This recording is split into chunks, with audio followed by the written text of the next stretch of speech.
Ryan Reynolds here from Mint Mobile. With the price of just about everything going up during inflation, we thought we'd bring our prices down. So to help us, we brought in a reverse auctioneer, which is apparently a thing. Mint Mobile Unlimited Premium Wireless. How to get 30, 30, bit to get 30, bit to get 20, 20, 20, bit to get 20, 20, bit to get 15, 15, 15, 15, just $15 a month? Sold! Give it a try at mintmobile.com/switch. $45 upfront payment equivalent to $15 per month. New customers on first 3-month plan only. Taxes and fees extra. Speed slower above 40 gigabytes. See detail.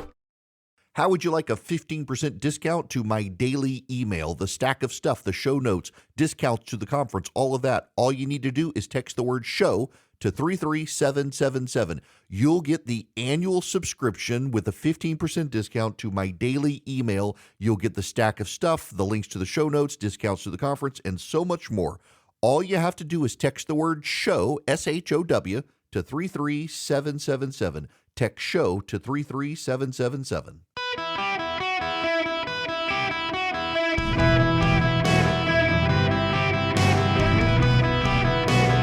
Welcome to the Eric Erickson Show podcast, Hour 3. Greetings, welcome. It is Eric Erickson here. The phone number, 877-973-7425. As always, if you text Eric, E-R-I-C-K, to 33777, you can sign up for the email, follow me around social media, get all the links back that you need. So there's a website I look at sometimes called Uncrate. It's a shopping site, caters to guys, and it's got this next level Boeing military edition flight simulator for $800. Bad eyes, out of shape, no problem. This childhood dream of being a fighter pilot has never been more attainable with next level's Boeing military edition flight simbit. The Boeing military edition has a military spec olive drab adjustable canvas seat with a center cutout for proper flight stick placement, shoulder harness, lap belt, keep you in place, especially if you're lucky enough to have a motion platform. Mounting points for flight sticks, rudder pedals. Essentially, it's this stand you can sit in, chair you can sit in, and it puts all the flight controls so you can then get on your flight simulator, and it's all tied in, and you can do it. Now, my question is, does the seat fall off? Does the door fall off? I mean, if it's Boeing accurate, you've got to be careened into your flight controls when your seat collapses, when the stewardess pushes the rope. Did y'all hear about that with the LATAM flight? The Latin American airline apparently going from Australia to New Zealand nosedived. And from what they're saying, they said it was a technical issue in the cockpit. It appears that a stewardess was serving a meal, bumped a button, and it slammed the seat forward. The pilot pushed into the controls and nosedived the plane, and lots of people on the plane injured.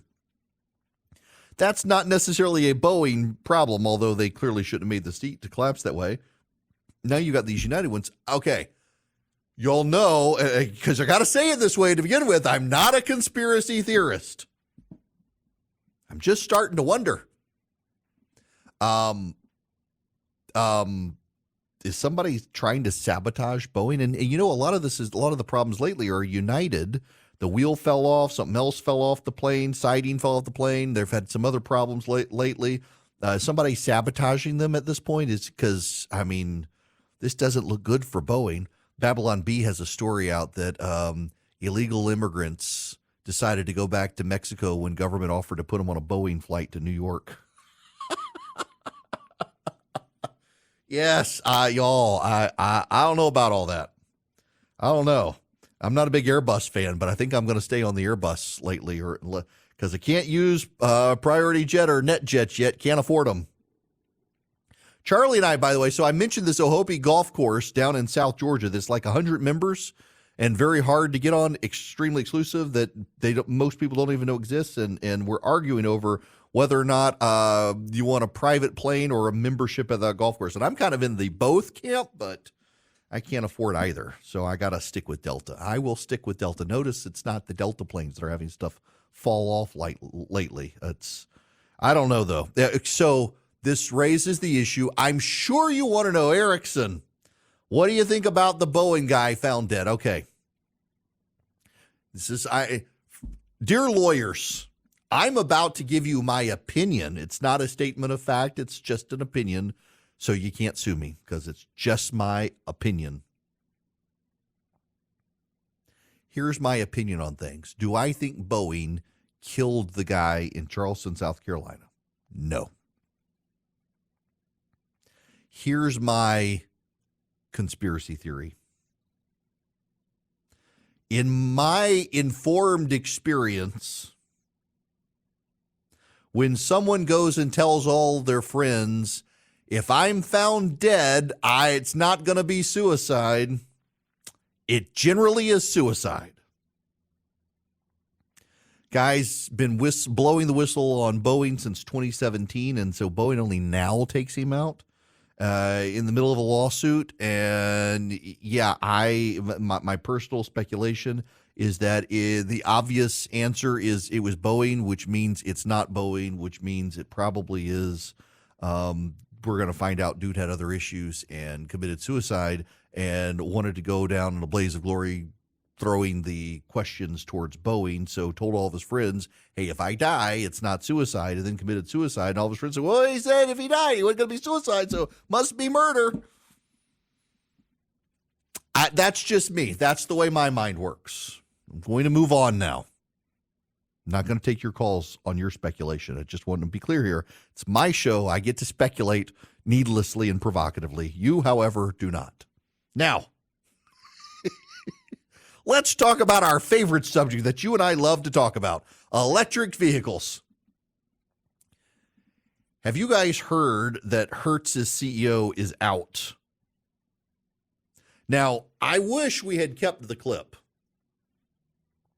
because I remember talking about this story. Steve Scherer was the CEO of Hertz. He had been at Goldman Sachs for 30 years, and now he is going to be replaced by Gil West, the former COO of Delta and General Motors Cruise Unit. Hertz has taken a $247 million hit on its earnings due to a drop in the value of the EVs it was selling. I told y'all when this happened, when it was announced that Hertz was going to do this, that this was going to go badly for Hertz. This wasn't an uninformed prediction. This was just abundantly obvious that this sort of thing was going to happen. So Hertz invested in a bunch of electric vehicles for its rental units around the country.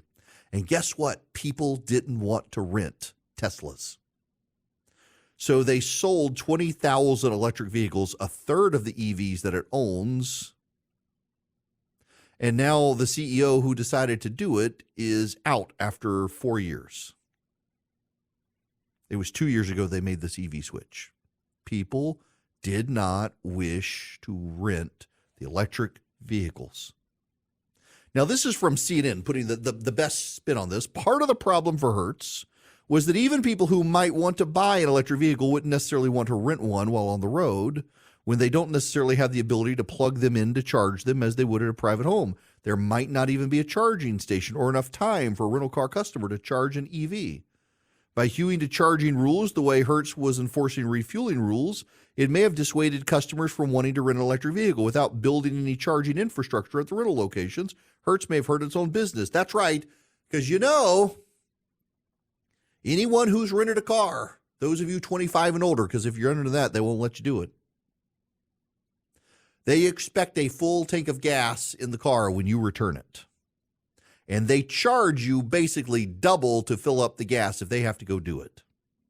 And Hertz decided it wanted a full battery when you return the car, which is really freaking impossible when you're driving in from somewhere. Like, I can fill up with gas miles from an airport on the way back to the airport, and it still looks like a full tank of gas, but it's not going to look that way with an EV.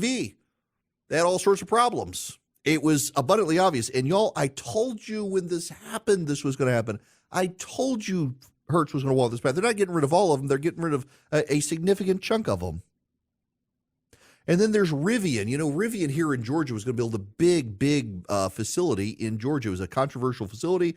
The state gave them lots of waivers on taxes they would owe. Well, after losing $2 billion, Rivian is laying off hundreds of workers, and they're now not developing their project in Georgia, at least for now.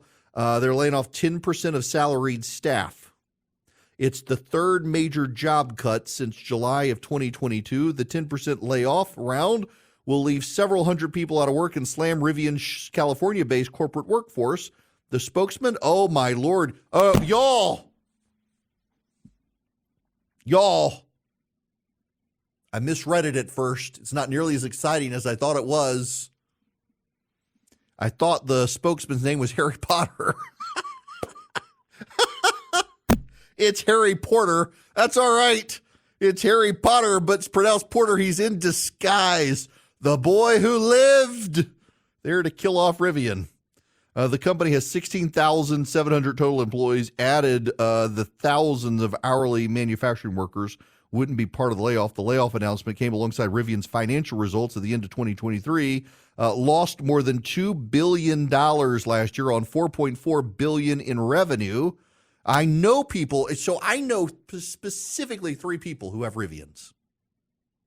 Do you know why all 3 of my friends have Rivians? They all have Rivians because they were Tesla owners, and they couldn't continue in good moral conscience to be Tesla owners because they don't like Elon Musk. So they switched to Rivian. It tells you everything you need to know about this class of electric car vehicle owner. I've told them to themselves, I'm not insulting them because they know I've already feel this way, and I've laughed at them for doing this, that you're virtue signaling. You're driving this car around as a signal of how virtuous you are. And because Elon Musk has gone anti-woke, you've decided you got to ditch Tesla, not because you don't like the car, which apparently is an incredible car, and now Rivian has access to their supercharging system, so you'll be back. But it's all about you're signaling your virtue.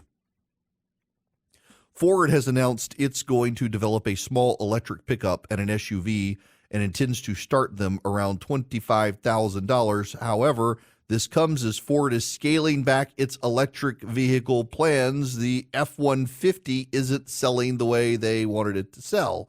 And Fisker, the startup competitor to Tesla, has said it's going to pause production on its electric vehicles and needs to raise more money to keep going. Fisker's stock is 13 cents at this point. It says it's in talks with a large auto manufacturer for a possible transaction, but didn't say which one. Reuters reports Nissan was in advanced talks to invest in the company. Y'all, things are not going well for the EV industry. The Biden administration is trying to do a backdoor regulation to force American auto manufacturers into giving up fossil fuel burning cars. That's going to be a major powers test before the Supreme Court. You and I can already see it coming. People don't want to buy electric vehicles. Now, some of you do, and you're screaming at me. I can feel it in the force right now. I'm in my Tesla listening to you. I'm in my Rivian listening to you. I'm on the podcast in my car listening to you. You're the exception to the rule. You wanted it. You were the early adopter. I got an Apple Vision Pro. I, too, was an early adopter of a headset that I don't use very often. But, man, do I love to watch movies with that thing. The sound system and the screen, incredible. But I get being an early adopter, but you should recognize that you were an early adopter. And the rest of America is more likely to buy an Apple Vision Pro headset than they are to buy an electric vehicle because they're a whole lot cheaper and way cooler in most cases, too. I saw yesterday, it was Sunday night on my front porch. It was bourbon and cigar night on my front porch, and somebody put on Instagram a statement from Porsche, and I love it. I love it. Comparing a Porsche to a Tesla, because Porsche now has an electric car, and it looks very much like a Tesla, but most Porsches are not electric. So the statement from Porsche is that comparing Porsche to Tesla is like comparing a grill to a microwave. The microwave can heat up faster just as the Tesla can go to 60 miles an hour faster, but nobody wants a microwaved steak. Well said, great wisdom, and that's how most people feel. And you know what? I called this. When Hertz did this 2 years ago, I said even then it was virtue signaling. They were trying to get praise from the left, and they did. But it was disastrous for the consumers who didn't want the electric vehicles. It's just so obvious. You know, the solution to this is what I tell my wife all the time. Just listen to me. People would be less likely to make foolish mistakes. Hello there. Welcome. It is Eric Erickson here. The phone number 877-973-7425. Should you wish to be on the program, Happy to have you. Have you all heard this audio from Harrison Butker? Harrison Butker plays for the Kansas City Chiefs. He's the kicker. And was asked in an interview about the gun violence that happened at the Chiefs victory parade after the Super Bowl. Listen to this. I do want to ask, there is a debate in this country over the best way to curb gun violence after being so close to it. Yeah. Any thoughts? Yeah, I had to do a lot of thinking about what took place at the parade. I know gun violence was a big discussion, but at the end of the day, this is degenerate violence and it should not be occurring. I think we need strong fathers in the home. I think we need men that are leading, that are setting good examples, that are teaching the young men in our society that violence is not the way to handle our disputes. It's very unfortunate what happened. Unfortunately, many, many children were injured. A beautiful young lady was killed over someone getting offended and turning to violence to handle that dispute. It's so sad. I don't think guns are the issue. I think we need fathers in the home that are being great examples for our youth. Wow. Amen. Amen and amen, Harrison Butker. That's Harrison Butker, the kicker for the Kansas City Chiefs.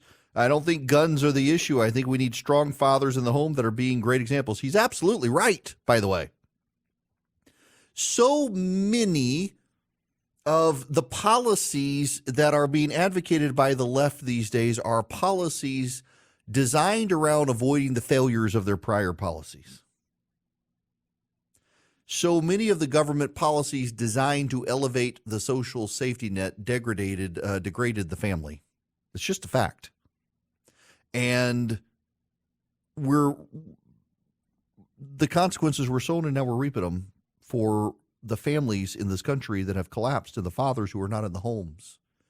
And for so long in this country and culturally still to this day, fathers are just treated as if they're expendable. They're not.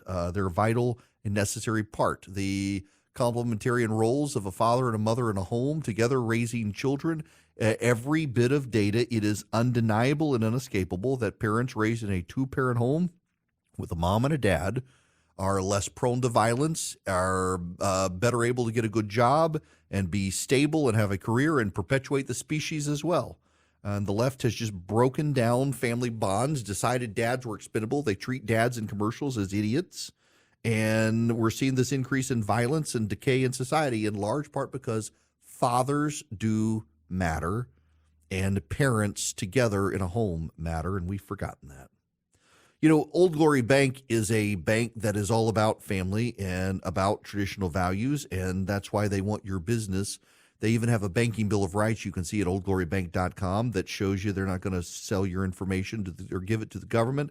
They're not going to cancel your account because of who you do business with. They're not going to restrict your transactions based on how you want to spend your money.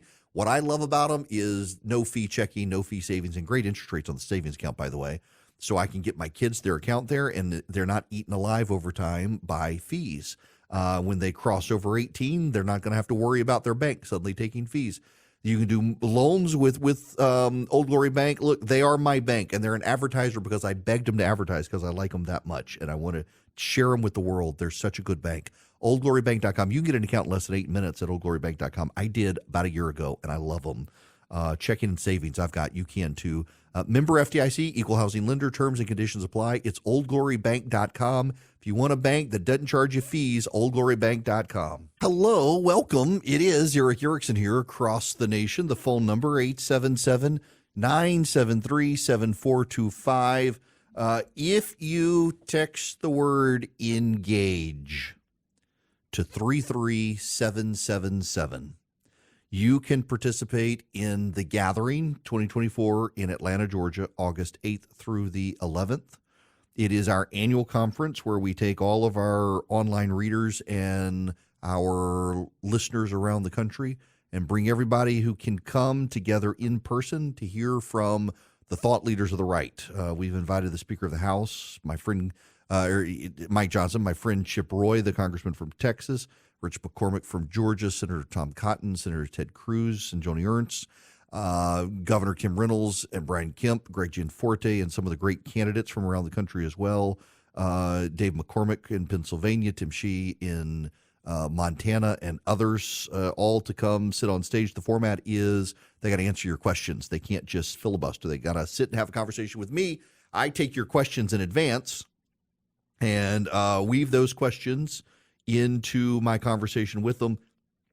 It's a fun time, and we get to hang out together for a couple of days as well in person. It is August 8th through the 11th in Atlanta. If you text the word ENGAGE to 33777, you can order a ticket now.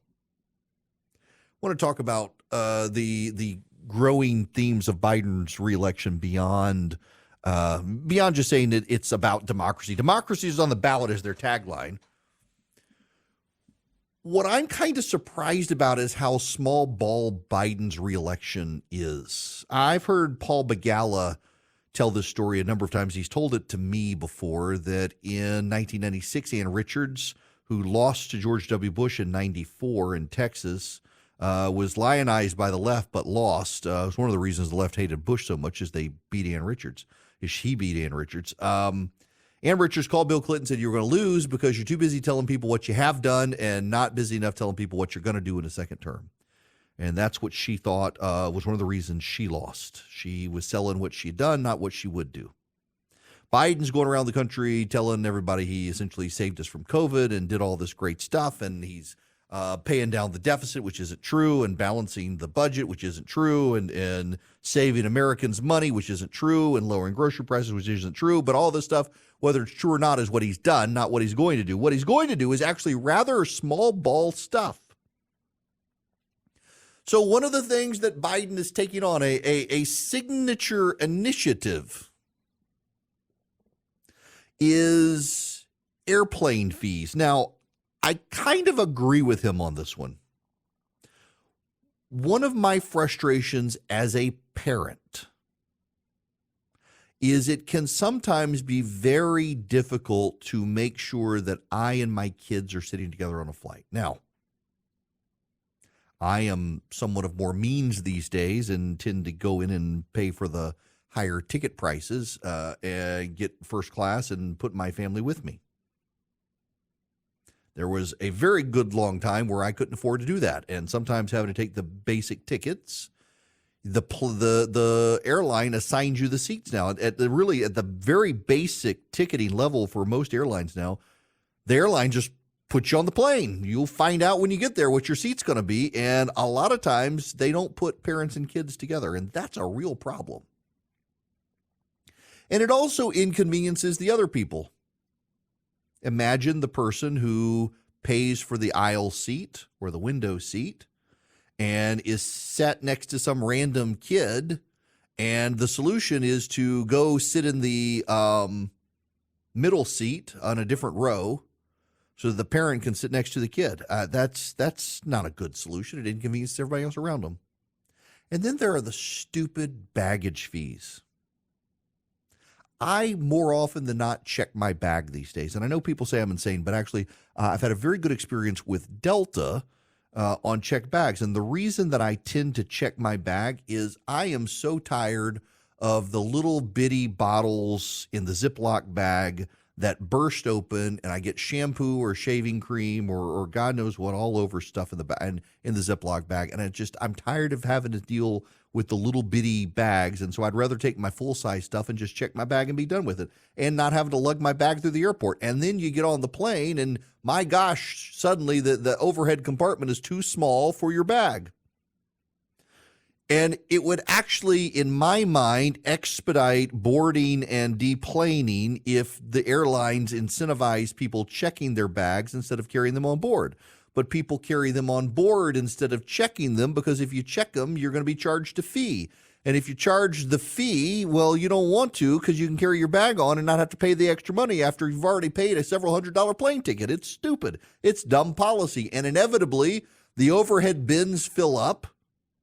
And you wind up having to have your bag checked for no fee because if it happens at the gate, they're not going to charge you the fee. So people take their chances and said it's a stupid, stupid policy. But is it really the government's business? Is it really the government's business? This is Joe Biden's message for his campaign, that he's going to go after these airlines not letting you sit together as a family and charge you all these fees. And then, of course, it's all the other hidden fees. He's going to go after the hidden fees in renting cars, the hidden fees in hotels. Hidden fees on your bills is the next Joe Biden great campaign message. And now rent gouging. Rent gouging. President Biden plans to target landlords he claims are keeping rents artificially high. He calls it rent gouging and seeks to shift the blame for stubbornly high housing costs onto landlords. That's right. Going to go after the entrepreneurial class and attack them in Nevada. And he's mostly blaming corporate landlords who the White House claims are keeping rents artificially high, even as overall inflation has eased. Now, this is the problem, that the Biden administration is too stupid, willfully stupid, by the way. They're not dumb people, but they're willfully stupid on this. It's like grocery prices and their claims on shrinkflation, and that's the other issue that they're going to campaign on. Here's the reality. Just because inflation has gone down does not mean we've had deflation. As every American who doesn't work for the White House understands, that when prices went up 5% and now they're going up 2%, it's not that they declined 3%. It's that they're just going up now slower than they were, but they're still going up. And that is the problem. But notice the theme here is Biden plans to cast blame at the corporations of America instead of owning up to his own failed policies. So he's going to go after smaller Snicker bars, even though the Snicker bars haven't changed. He's going to go after the smaller toilet paper rolls. He's going to go after what he says is rent gouging. Notice in this country the number of people who are having people take over their homes, squatters taking over their homes. In fact, there's this story. Let me play you some of this. This is kind of a wild story. This is from News Network. Well, no, the audio is not pulling up. In New York, a woman, Adele Andaloro, inherited her family's home in Queens after her parents passed away and was in the process of selling it when she noticed someone had illegally moved in. So she changed the lock, and the squatters came back and had the police arrest her, claiming it was a violation of landlord-tenant law. In New York, it's against the law to turn off the utilities, change the locks, or remove the belongings of someone who claims to be a tenant. So the squatters claimed to be tenants and had her arrested, even though they weren't tenants. This is happening around the country. It's a new trend, the squatters squatting, and the Biden administration doesn't want to help the landlords. The landlords are the bad guys here. People's private property is under assault. You know, a country ceases to be a country when it does not protect the private property of its citizens. Even communist countries, despite the idea that the government owns everything, if someone is the controller of a portion of property, even the communists will stop and purge the squatters from that person's property. Even the communists understand that there is a level of private property protection that comes with maintaining a government that the Democrats in this country don't seem to get. But it's all such small ball stuff from Joe Biden. Airplane fees, rent gouging, student loans, credit card fees. It's a nickel and dime at a time, I guess, to get him as many votes as he needs, but it's not very inspiring stuff. Meanwhile, the world around us continues to descend into chaos. The West Africa situation is going from bad to worse. The Red Sea situation is going from bad to worse. And now Biden and the Democrats are selling out Israel.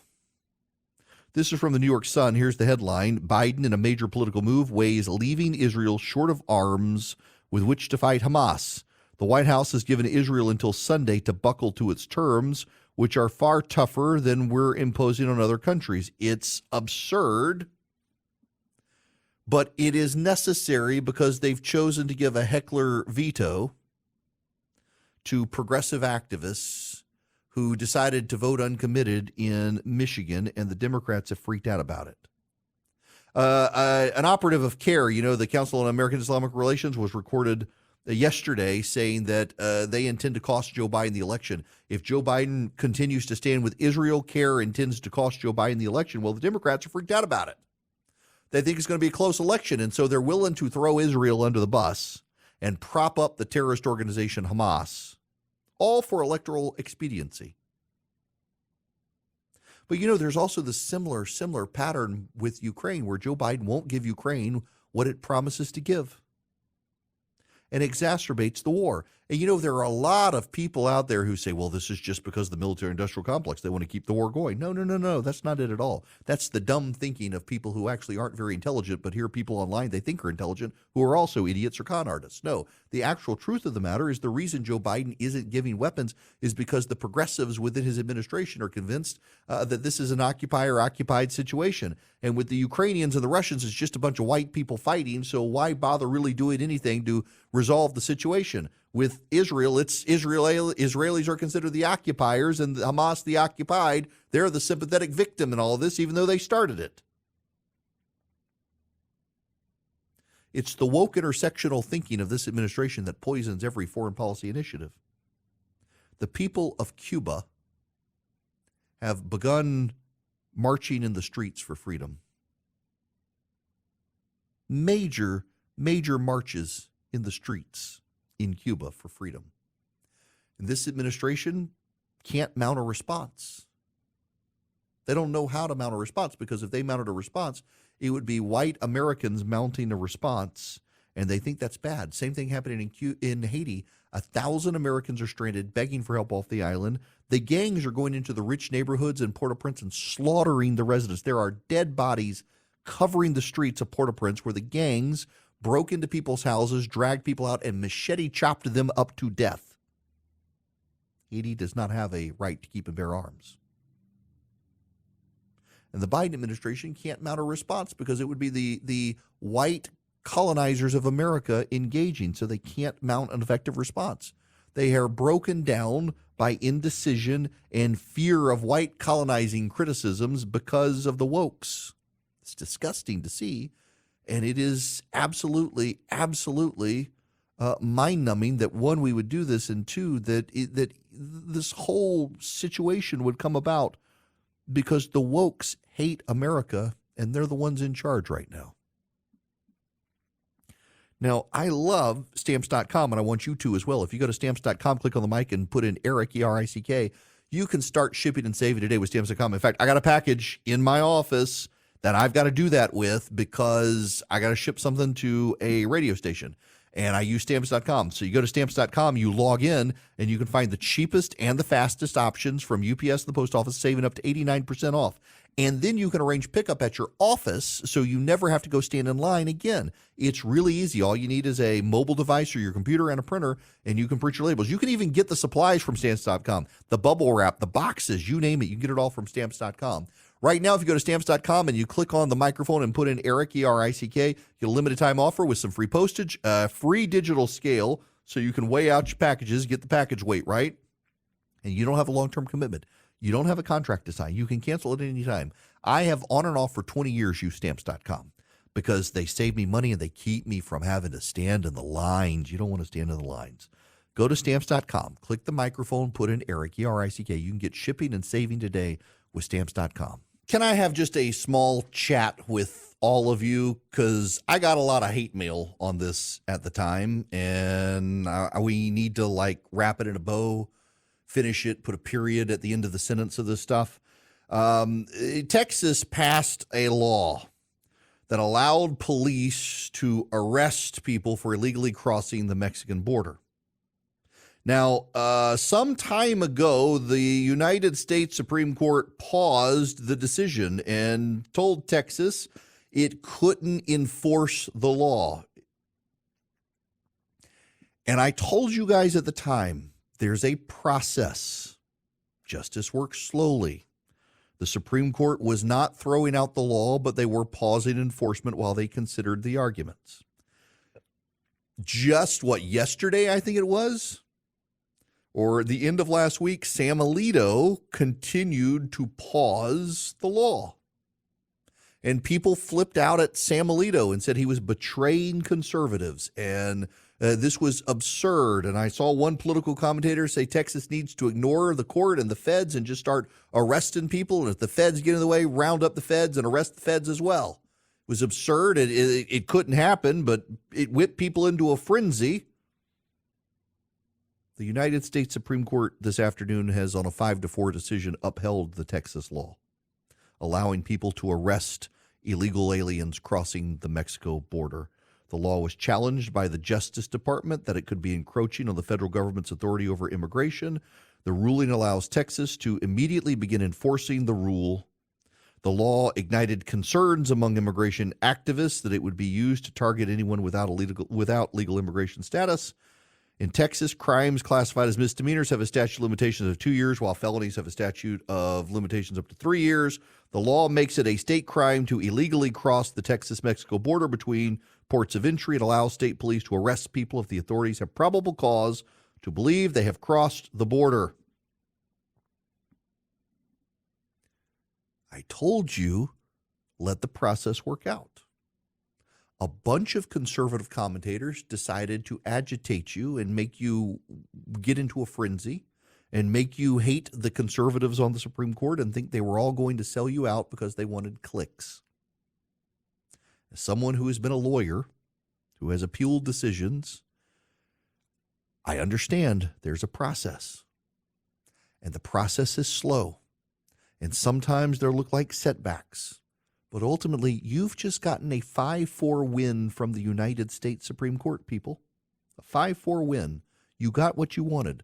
The Texas law is upheld, and they can begin enforcing it.